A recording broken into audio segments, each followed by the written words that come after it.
আওয়ামী লীগ আমলে বিরোধী মতের মানুষকে গুম করে ভারতের জেলে পাচার করা হতো।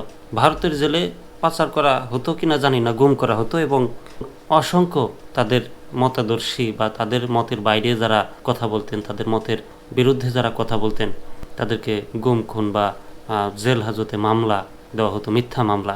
সারা দেশে লক্ষ লক্ষ মিথ্যা মামলা এখনও আছে। তো সেটা সবাই জানে কম বেশি। খবরটা পড়ব, মাহফুজ আলমের খবর। আওয়ামী লীগ আমলে বিরোধী মতের মানুষকে গুম করে ভারতের জেলে পাচার করা হতো।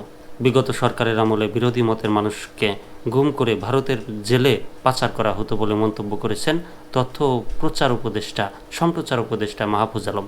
তিনি বলেন, গোটা দেশে আয়নাঘরের অস্তিত্ব ছিল, অসংখ্য মানুষ গুমের শিকার হয়েছে, অনেককে গুম করে ভারতে পাচার করে দেওয়া হয়েছে, তাদের মধ্যে কাউকে কাউকে ভারতের জেলেও পাওয়া গেছে।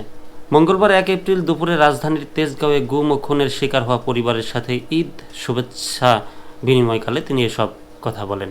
তিনি বলেন, গুম ও খুন একটি রাজনৈতিক সিদ্ধান্ত ছিল। এগুলো করার জন্য বিশেষ টিম ছিল, পুলিশ, র্যাব সহ সবাইকে গুমের আদেশ দেওয়া ছিল। গুমের সঠিক কোনো হিসেব নেই, তবে পররাষ্ট্র মন্ত্রণালয়ের সহায়তায় তালিকা করা হচ্ছে।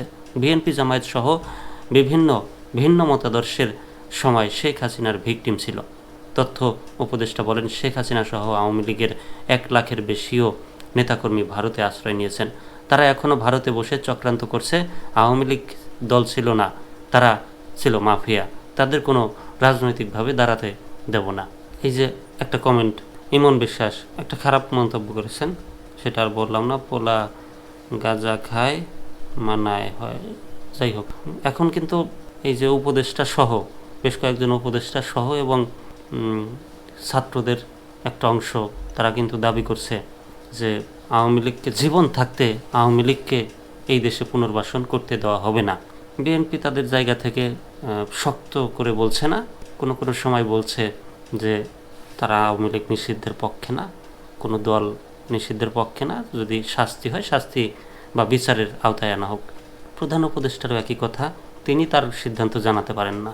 তিনি সবসময় বরাবর একই কথা বলে আসছেন, কেউ যদি চায় তাহলে হবে, কেউ না চাইলে হবে না। তিনি তার জায়গায় ঠিক আছে।